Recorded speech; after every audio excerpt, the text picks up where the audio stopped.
100 million people around the world into dire poverty as a consequence of that one decision we made in March of 2020. How many lives actually did we save by those lockdowns in order to justify the harm we did to the poor? This was a disease that was already seeded everywhere. The only issue was, how do you protect people who are most vulnerable until the tide runs through? Dr. Jay Bhattacharya, the author of the great Barrington Declaration. They reject closing economies to slow the spread of COVID, and they're calling the idea the Great Barrington Declaration. It was a one-page written in colorful language to tell the public you protect the vulnerable older people and you don't disrupt the rest of society. I started getting death threats, I started getting hate mail, started getting all kinds of nastiness. They had supported the research that led to the creation of the virus, this gain of function research. It's their virus. 2020, what it was a very unfortunate fact, and we didn't need to restructure all of human society in a futile bid to get this disease to go away, when in fact doing that was immoral. But that immorality of that decision we suppressed because of our fear. This fear game is going to be played on us again in the next quote-unquote pandemic, except this time we got CBDCs and QR codes and all this other stuff, AI. Do we want to live in a liberal democracy with the Enlightenment norms guiding science, or do we want to live in a biomedical security state? Those are the stakes, I think, going forward. And I don't know which path we'll take.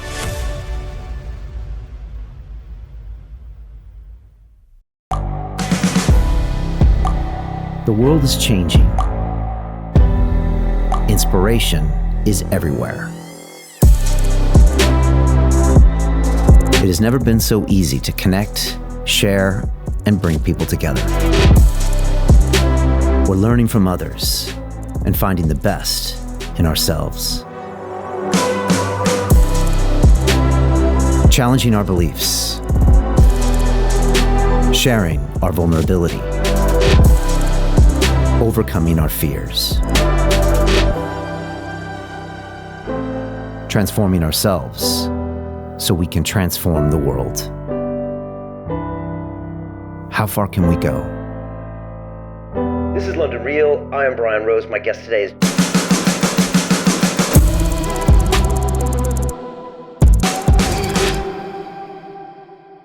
This is London Real. I am Brian Rose. My guest today is Dr. Jay Bhattacharya, the physician, health economist, and public health policy expert. You are a professor of medicine, economics, and health research policy at Stanford University, and a founding fellow of the Academy of Science and Freedom. You were one of the first doctors to speak out and raise concerns about the global lockdown measures during COVID, citing serious damage to our economy, mental health, and our younger generation's futures. You co-authored the Great Barrington Declaration, which recommended focused protection as the logical and necessary response to the pandemic, calling for those at minimal risk to continue to lead normal lives. As a result, you became a target of public health officials like Anthony Fauci and faced a backlash in the mainstream media and were censored online. You believe public health authorities need to be held accountable and apologize for their failed policy response and ensure that we never mandate lockdowns again. Dr. Bhattacharya, welcome to London Real. Thank you, Brian. That's a pretty good summary. Right? Look, it's fantastic to have you here. As you know, I feel like I kind of know you somehow because we interviewed Dr. Martin Kulldorff, who was one of your co-authors on the Great Barrington Declaration, way back in November 2020. And I still remember the conversation I had with him like it was yesterday. And at the time, we had just gone through, I think, 5 months of pretty heavy censorship by YouTube. We had almost been deplatformed, and that was, for me, kind of a traumatic experience because I had been broadcasting for 9 years. I had 2 million subscribers, 9,000 videos, and basically my whole life was on YouTube. And it was being threatened to be taken away because I was having guests on my show that were asking questions like, is the PCR test really the right thing? Are masks okay? Is social distancing? And God forbid you bring up a vaccine. Whew. And so we were coming on the back of that. I couldn't have Martin on my YouTube channel, so we had to put him on our Digital Freedom platform, which was our kind of parallel platform. And like I said, I still remember that conversation. I still remember talking about this potential vaccine that was coming, and it was heavy stuff. And so I can't wait to talk to you. I'll just say one more thing. I ended up running to be mayor of London and spent 7 months running for mayor. And one of the reasons, Jay, is because I was taking taxi cabs home every night. And in London, the black cab driver is like, it's part of the culture. And I love them because they're entrepreneurs and they study, the knowledge here. And these men and women were borderline suicidal. And they were like, my business is dying. I'm losing my mental health. And I don't know why I can't work. And also friends of mine had wine bars and businesses, and they're all being shut down. And it just didn't make sense. And the mayor of London wasn't doing a damn thing about it. And it made me so frustrated that I tried to change it. And so I just appreciate everything you did. I know it was really challenging. Maybe we start back in 2020. I mean, if you take us back, what was going on that year with you? And do you remember some of the big moments of that year? I mean, the biggest moment to me was March 2020. What we did was absolutely unprecedented with locking the world down. I actually remember watching the UK from the United States and thinking, okay, there's the place of sanity, right? So there was Valence and Whitty, the two health advisors to Johnson, then Prime Minister Johnson, and they were actually saying sensible things in early March. They were not particularly politically adept. They'd say things like herd immunity strategy, which is not. It's not actually a strategy. It doesn't make sense to call it that. But they were saying things that said, okay, let's protect vulnerable older people. Those are the most at risk. They basically wrote the Great Barrington Declaration in March of 2020. And then they changed on a dime in a second for reasons I still don't fully understand. That in middle of March they turned to this lockdown strategy along with the rest of the world. I mean, there was we could go into some of the reasons I think that they made that shift, but it was an absolutely extraordinary departure from everything I knew before in epidemiology and infectious disease epidemiology. The lockdown strategy was, and I knew immediately when it happened, two things. One.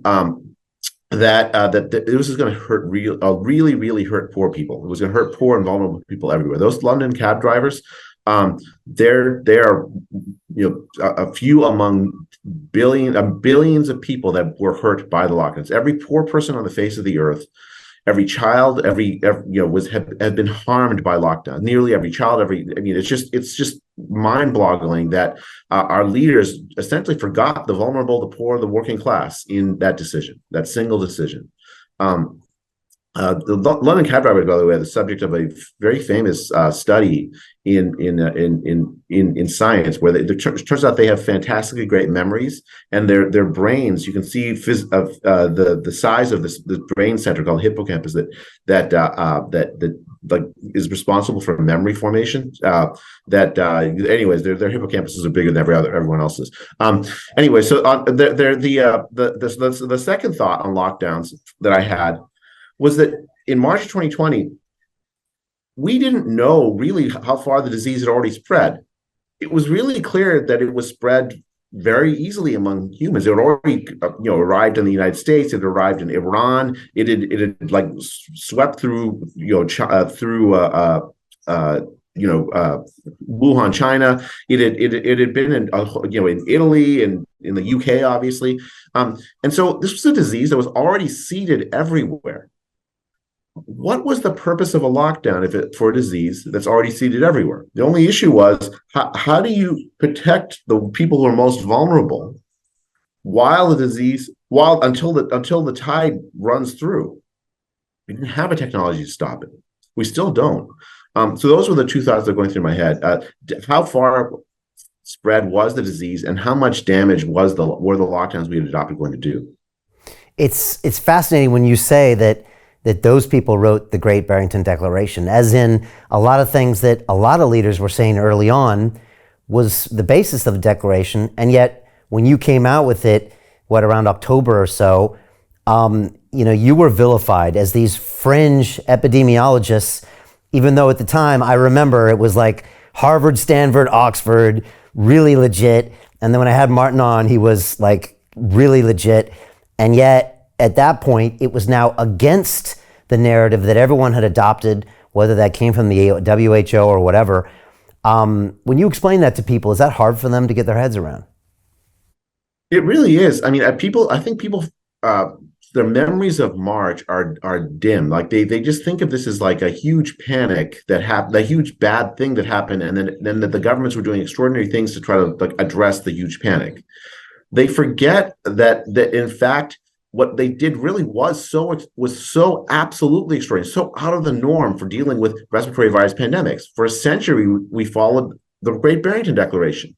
We did I mean, in pandemic after pandemic after pandemic, as recently as 2009, the swine flu pandemic, we lock down? No, we did not lock down. We did as we protected vulnerable people. We developed vaccines as rapidly as possibly could, deployed them at scale especially for older people and other vulnerable people. In 2003, the SARS-1 epidemic, we didn't lock down. If you go back through the recent history, 1976 there was another H1N1 flu pandemic. 1968, 1956, you get pandemic after pandemic after pandemic where you don't lock down. What you do is you do the Great Barrington Declaration. You protect the vulnerable people as best you can, figure out who they are and protect them as best you can.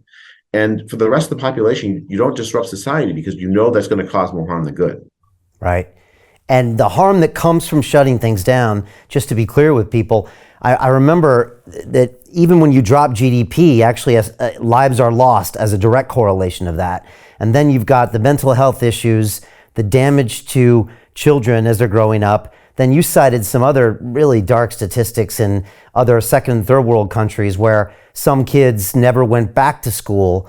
Then there's all the trafficking and sexual abuse. Talk to people, because a lot of people can't quantify the numbers they see on the screen of dead people versus this future damage of a lockdown.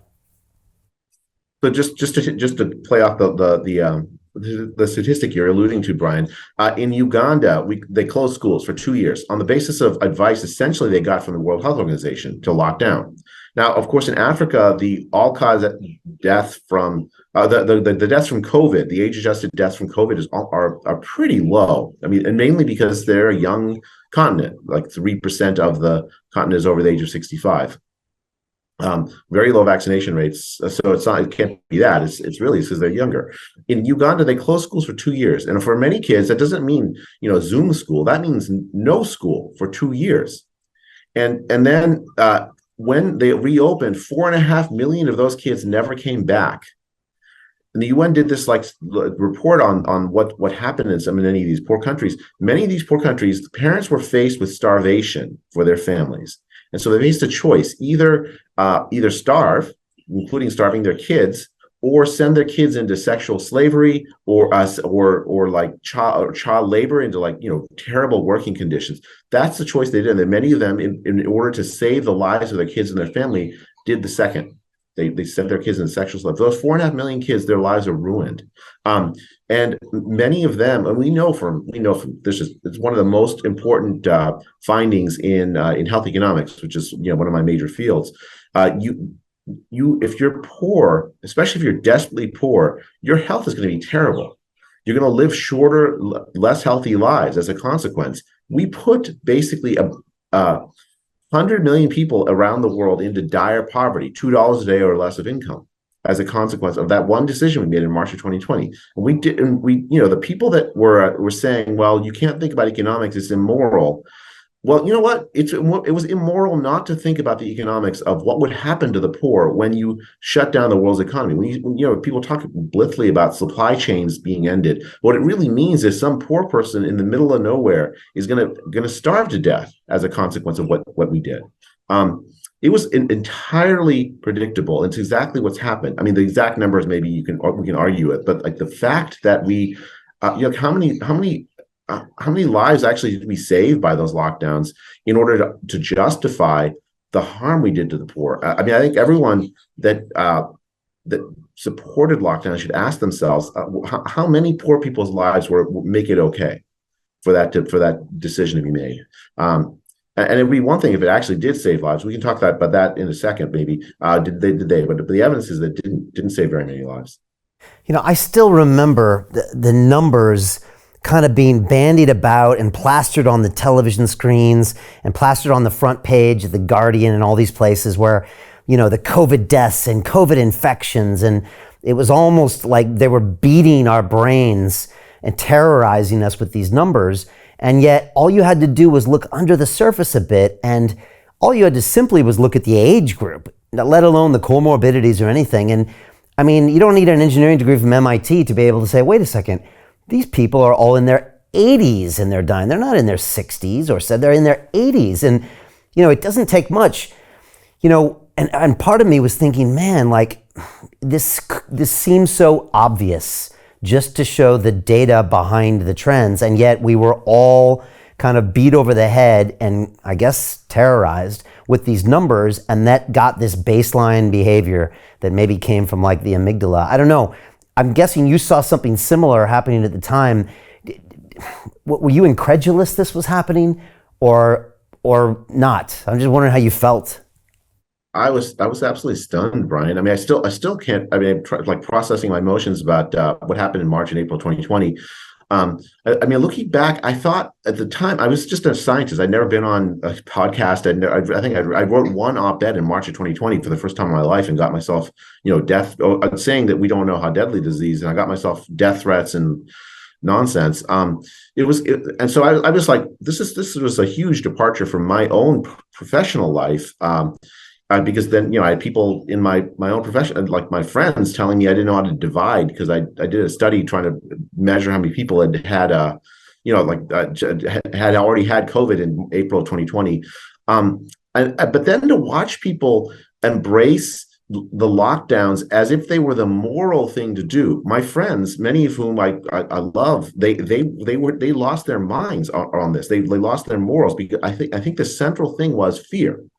People were so scared of their own mortality, even professionals whose job it is to not let things like that affect their thinking, And it was so obvious that was the case. And then built around that was this like justification for to try to protect you from like thinking that they were scared, making decisions out of fear. Right? They'd say things like, well, you can't talk about economics, it's immoral. But it was exactly an inversion. And the inversion was that if you didn't think about what the consequences of the economic damage you're causing were, that was immoral. If you didn't think about cancer, like stopping cancer screening for years, and that means there's going to be a wave of women dying of late stage breast cancer a year hence or 2 years hence that should have been caught early in 2020. If you don't think about that, that's immoral. Right? There's not a question of like this is a bad infectious disease, right? It's unfortunate fact about the way that we're human and we're subject to these kinds of things. I actually think it was probably a lab leak, but maybe that's another topic. But in any case, what in 2020 what it was a very unfortunate fact, and we didn't need to restructure all of human society in a futile bid to get this disease to go away, when in fact doing that was immoral. But that immorality of that decision we suppressed because of our fear. I think that's the central driving thing. That was true for basically every single person in public health who's giving advice to governments everywhere. Yeah, it's a case study in human fear and the subsequent behavior. I mean, it really is. We probably never had such a detailed study, with so much data and so much video about what can happen and how it alters the behaviors. And like you said, I knew extremely intelligent people that the intelligence seemed to just get turned off right when that happened. And it's that old expression, you can see when the tide goes out, you can see who's wearing any swimming trunks. And you got to see that what you thought was a very grounded person that could use logic and could, face a lot of issues was all of a sudden paralyzed by fear. And they started making irrational decisions and sometimes even going after you, as you probably felt with colleagues, for saying something. And you're like, wait a second, this is just logic. This is math. This is economics.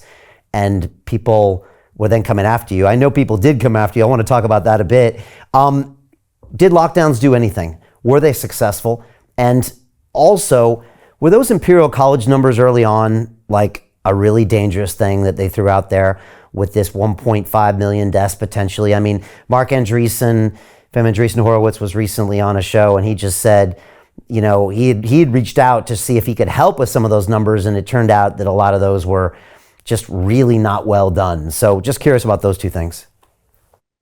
So the Imperial College numbers. I mean, that estimate by the Imperial College team in March of 2020 played a pivotal role in that shift. That report came out.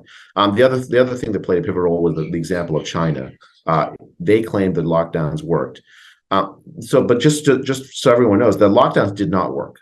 Right? There's now an incredible number of studies that have tried to look, comparing places that locked down, shut down businesses, shut down schools, compared to places that were much more measured in their response, in particular Sweden. Actually, even places like South Korea didn't lock down, didn't close schools so much. They didn't shut businesses. They had much more of a voluntary approach. They're like, say, okay, we recommend that you stay home if you can from work, but there's no requirement, that kind of thing. Sweden, if you went there in 2020, I mean, it was like normal life for most people. Now, older people were told, like, be careful, and they were given resources to be careful, right? They if they were an older person working, you could get there's the Swedish welfare state.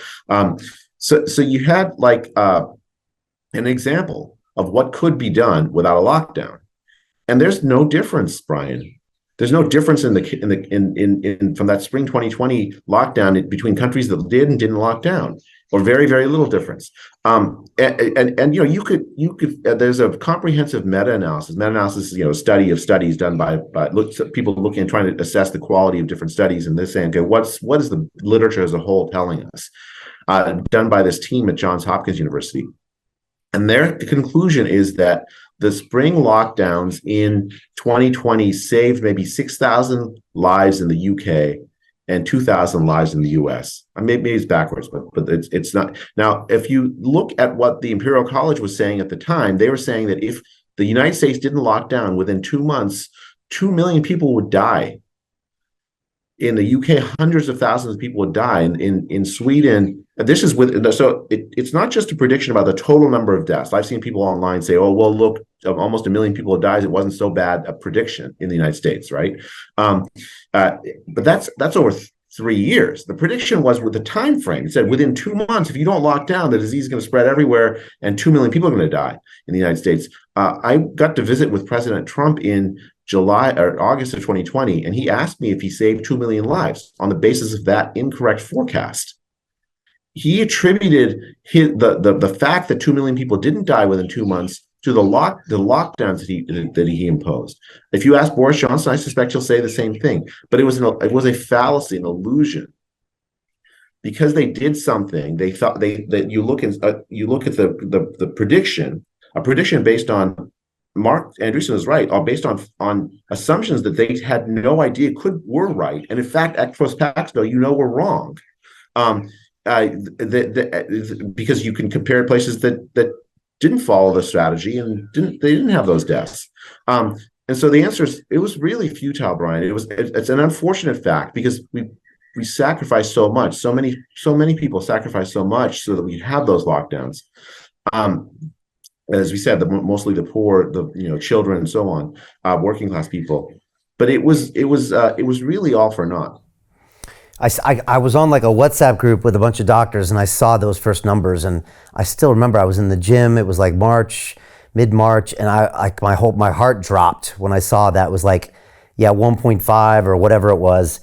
And it's funny how that study, like you said, the lockdowns in China and some of the visual cues we saw early on, right? People falling over and this lockdown thing, it kind of gave us a subliminal message in our brains. And then when we were told to, it was kind of like, oh, they did it, so we'll do it. And then you throw this number out, and a couple very small data points in terms of size end up changing the behavior of 8 billion people in the world. It's a case study of what not to do, right? It was almost out of a movie, Brian. Right? We're almost primed to think this way. Like there's a movie called Contagion, which I mean, eerily similar. That it's almost like it, I think it's 10 years old, but it's that it may as well have just been made in 2021 or 2020. And it played itself out. People, the World Health Organization sent I'm going to call it a junket, like essentially a set of people, experts to China in February of 2020 to assess the Chinese lockdown. You remember the China lockdown in January of 2020, closing, shutting down apartment buildings, locking the doors so that the residents couldn't get out if there was a single case. Basically, a huge province of millions of people shut in with this draconian authority, sort of, the kind of lockdown only a totalitarian society could actually impose. And the people who went on that WHO junket to China, they came back and wrote a report, and this included someone like a man named Cliff Lane, who was Tony Fauci's deputy. And he wrote a report to the chief epidemiologist of the WHO, Maria Van Kerkhove. And the conclusion was what China did worked. This is February 2020. And Cliff Lane writes an email to Kerkhove when he comes back saying, what China did worked, albeit at great cost. We have very difficult decisions to make. It should involve more than just the people in this room. They were a very small number of people in the West had concluded that the lockdowns that China did worked. And those small number of people, unfortunately, were the leaders of public health. You had the Imperial College model saying if you don't lock down, millions are going to die. I think that's why we switched in March of 2020. It was that combination of those. We were primed for it with like movies and craziness. And as you said, like visual cues out of China. This WHO report, which had a huge impact on the thinking of governments around the world, and then the censure was the Imperial College model. It's weird. It's almost like the tail was wagging the dog. Like the WHO was telling these massive GDP countries like what to do, and everyone fell in line. And again, maybe at the end I'll ask you if you've ever gone deeper on any of that stuff. But tell me about the Great Barrington Declaration. And did you know that the blowback it was going to get for the declaration itself, and then what happened to you as well? So the declaration we wrote in October of 2020. Martin called me up, and Martin Kulldorff, the Harvard professor, he statistics and epidemiology. He called me up. We'd gotten to know each other actually in the White House. We met at the doorstep of the Oval Office in that famous visit to President Trump, which unfortunately didn't come to much. And he had contacted Sinetra Gupta at Oxford, and I've been a long time admirer of Sinetra's work. And he said he'd convinced her to come to a small conference that he's organizing in Western Massachusetts. And I jumped at the chance because it was, you get to like meeting with Martin and Sinetra together in one place. It was just who would say no, right? We arrived mainly. We didn't actually think that we were going to write a Great Barrington Declaration. We thought we were just going to compare notes. Martin also invited a few journalists, and the idea was that journalists can talk to epidemiologists who had a different view, so that the journalists could start to write about the fact that there was an alternate view, that it wasn't a lockstep in favor of lockdowns. That was the main idea. But when we got together, we realized we sort of from three different kinds of like disciplinary backgrounds arrived at the same place. I do health policy and epidemiology. Martin does biostatistics epidemiology. Sinetra does like vaccine development and theoretical epidemiology and 5 million other things. And we all arrived at the same conclusion. Not surprisingly, it's the most obvious conclusion. It's the conclusion that everyone before March of 2020 had, which was that you protect the vulnerable older people and you don't disrupt the rest of society. So we wrote this up. And it was like the goal was to tell the public, right? It wasn't written like a scientific document. There were no footnotes. It was not that we were not citing like journal articles. It was a one page written in colorful language to tell the public that not all epidemiologists agreed. In fact, this was the right strategy, the standard strategy. We put it online, and 1 million people almost signed it within a few. It was amazing. I mean, it just went viral in a way that I couldn't imagine. It was a web page. Tens of thousands of epidemiologists signed it. It was a remarkable feeling. It was like, okay, we've told the world that there is actually a legitimate opposition to these policies. There's not like a scientific consensus in favor of these policies that we've been following. And we knew lockdowns were coming again. That's why we wrote it. It was October 2020. We could see that the disease wasn't gone. It was coming back. This was a seasonal pattern to it. And we could tell, we predicted that the lockdowns would return as well, because governments had concluded that with the spring lockdowns had worked. And so we were like, okay, it's very, very important that people understand when they're making decisions that not everyone thinks the way that Neil Ferguson of Imperial College might think. The blowback I kind of expected. I wasn't as naive as I was in March. I knew there was going to be attacks. I didn't understand, though, how vicious the attacks were going to be and the main provenance of them at the time. I thought that the blowback would be a political one, because we were, a lot of politicians had committed themselves to lockdowns as the right strategy on the basis of the scientific advice they were receiving, I think, in March. What I didn't understand was that, in fact, that scientific advice, our scientific leaders, people like Francis Collins, the head of the National Institute of Health, Jeremy Farrar in the UK, the head of the Wellcome Trust, a few other very, very prominent scientific leaders. I never thought that they would do this, but they abuse their position as scientific funders, who have, as a result, control over the minds of so many scientists to destroy me, Martin, and Sunetta personally. And in order to make an example of us so that other scientists wouldn't fall in line with, or who did agree with us, wouldn't speak up from doing it. Is this where Fauci got involved as well? Yeah, Tony Fauci was involved. So what happened was that we wrote the declaration on October 4th. It went viral. It was just a webpage, right? On October 8th, we found out later from a Freedom of Information Act request that Francis Collins, the head of the National Institute of Health, wrote an email to Tony Fauci calling me, Martin and Sunetta, fringe epidemiologists. And as you said, I don't actually care about my affiliation at Stanford. I always thought like it was the quality of my arguments that would matter. So, but it was Stanford, Harvard, and Oxford, right? Yeah. And so fringe epidemiologist was just a slur. I mean, it was a abuse of his power as the head of the National Institute of Health. And then he called for a devastating takedown of the premises of the declaration, by which he meant a press takedown, because Tony Fauci responded to that email a few days later with a Wired magazine article where he shows up calling our position nonsense, essentially attacking us viciously, saying we wanted to let the virus rip when we didn't. What we wanted was to do was protect vulnerable older people. And I started getting death threats. I started getting hate mail. I started getting all kinds of nastiness. In addition to all the really people signing on saying thank you for speaking up because you're saying something sensible. I mean, it was absolutely extraordinary. It was one of those things where, like, in retrospect, what they did was a deep abuse of power. What Francis Collins, Tony Fauci, Jeremy Farrar did was a deep abuse of power. They control billions of dollars of money that goes to making the success or failure of scientists, biomedical scientists everywhere. If you don't have an NIH grant in the U.S., National Institute of Health grant in the U.S. as a biomedical scientist, it'll be very difficult for you to get tenure at a prominent university. It'll be very difficult for you to get the support you need to run your studies.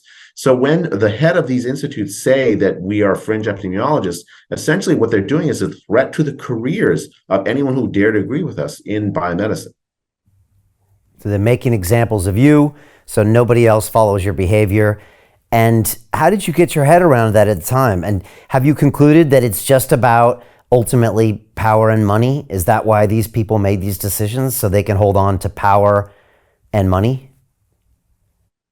Well, I think actually for them, so I think for a lot of people it was power and money. I think, like in politics, the politicians that had signed on to lockdowns, it was power.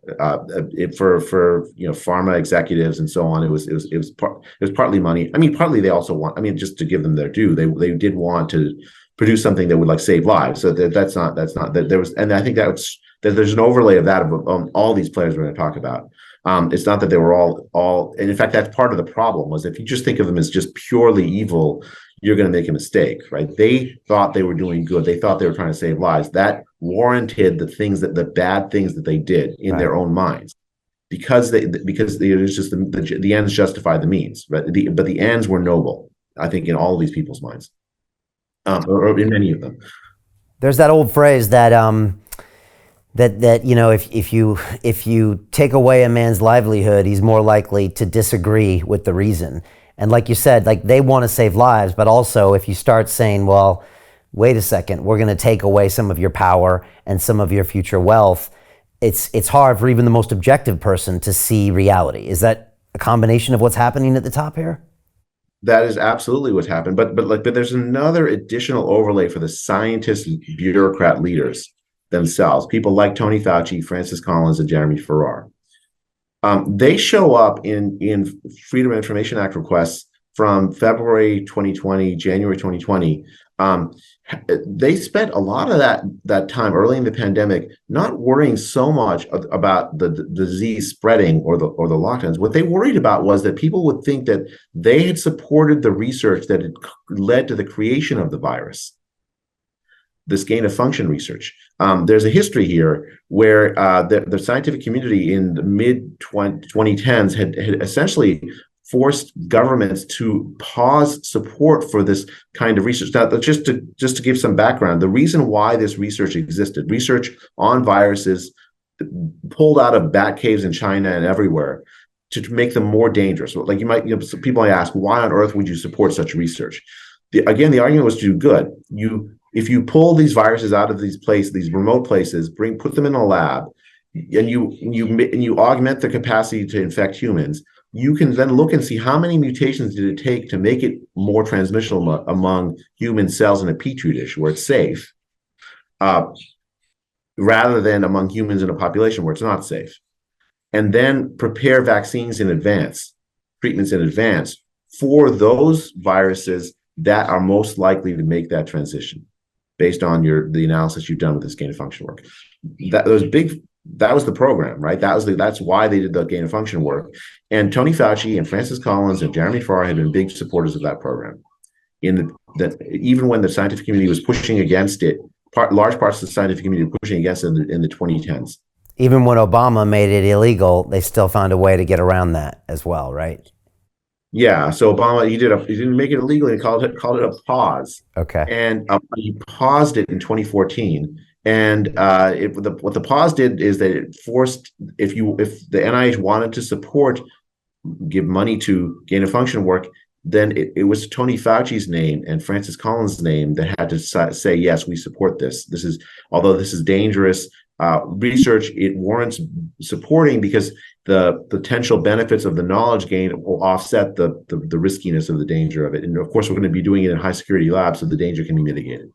Right. And then it moved from University of North Carolina out to Wuhan, and a little bit the rest is history.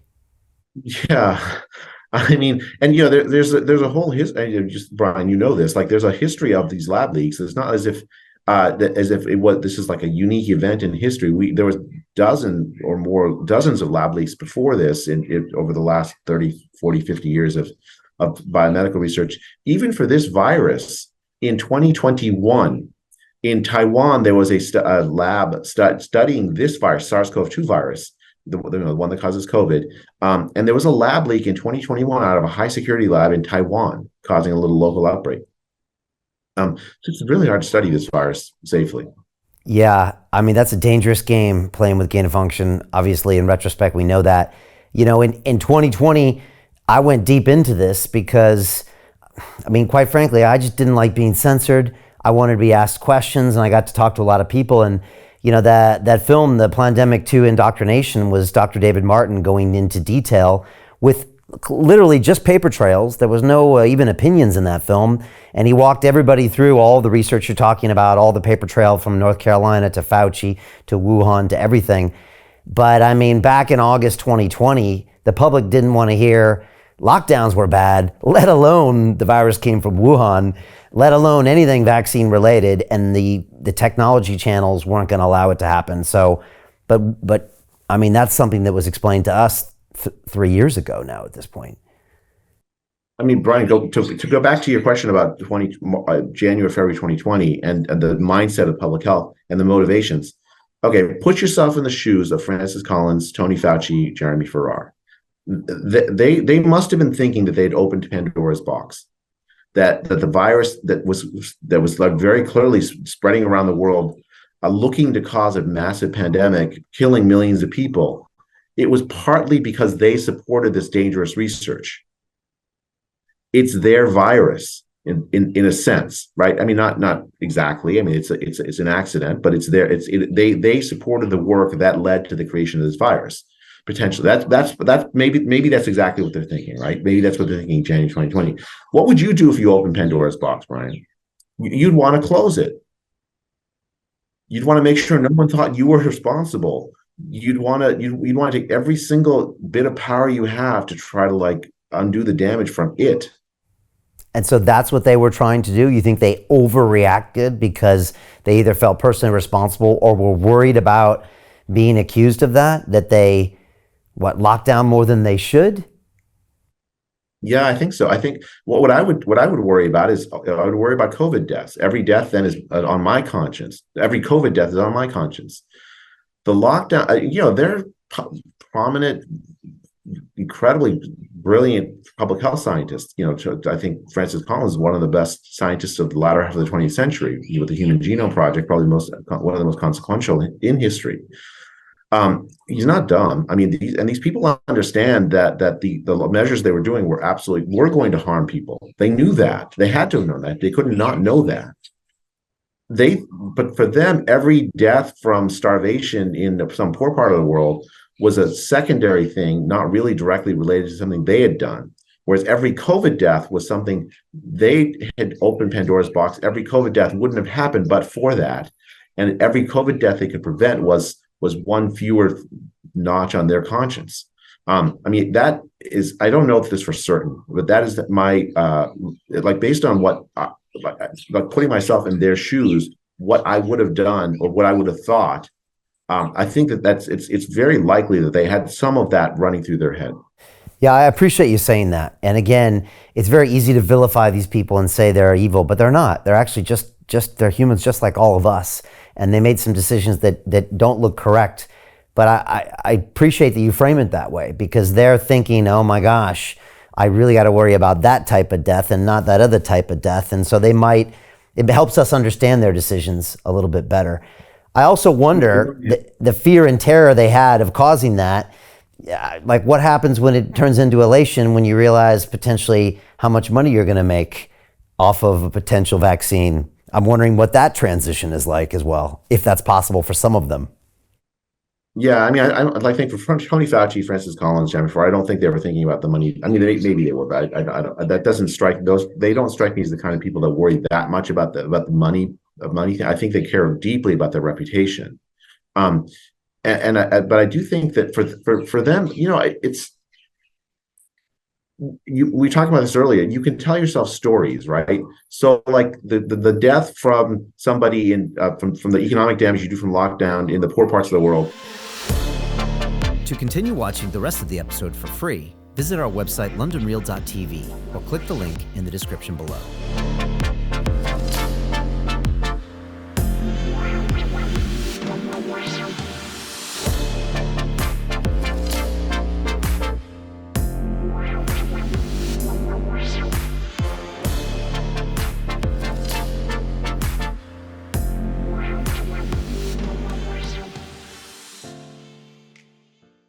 So Jim Rickards has just recorded a video that's not available to anyone in the public, and he's going to be talking about how this upcoming recession is going to be fast, it's going to be bloody, it's going to be nasty. But at the same time, he's going to show you how you can position yourself to profit from all of this chaos. Now, we've made this video only available to our viewers. Go to londonreal.tv/Jim. Watch that immediately. I can't say enough good things about Jim Rickards. He understands the global economic system better than any guest I've ever had on London Real. His predictions are almost uncannily true, and you can learn how to profit from his vision, from his expertise, and his understanding of economics. So go to londonreal.tv/Jim or click the link below. It's an excellent, excellent look on what's going to happen in the future and how you can position yourself to profit from that. Jim is one of the best in the business, one of my favorite guests on London Real, and he's very, very good at predicting the future and showing us all to profit from it. So click the link, and I hope you enjoy.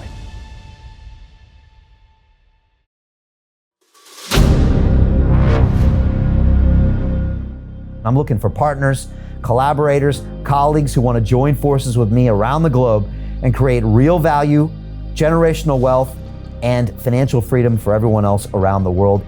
Get involved in the cryptocurrency markets, get involved in the NFT markets. This is your moment. Life all comes down to a few moments. Don't let this pass. Now it's not too late. Next year is going to be too late.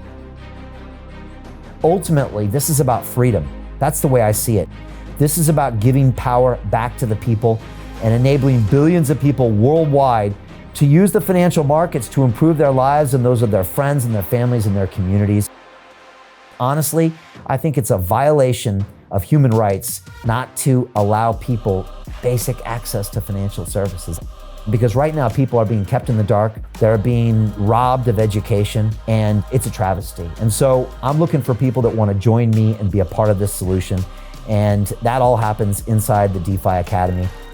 The gains my students are making are absolutely amazing. Double, triple digit gains in the first month alone. That's amazing. This will change your life. Now is the time to get involved. I'm going to tell you exactly how my students in my academy made money in the last 30 days. I'm talking about real trading results. And let me just whet your appetite a little bit. Let me hit you with some numbers. I'm talking Brendan from New Zealand is up 68.77% on the month. Steve from Europe up 83%. Albert in Singapore up 169.9% on one single trade.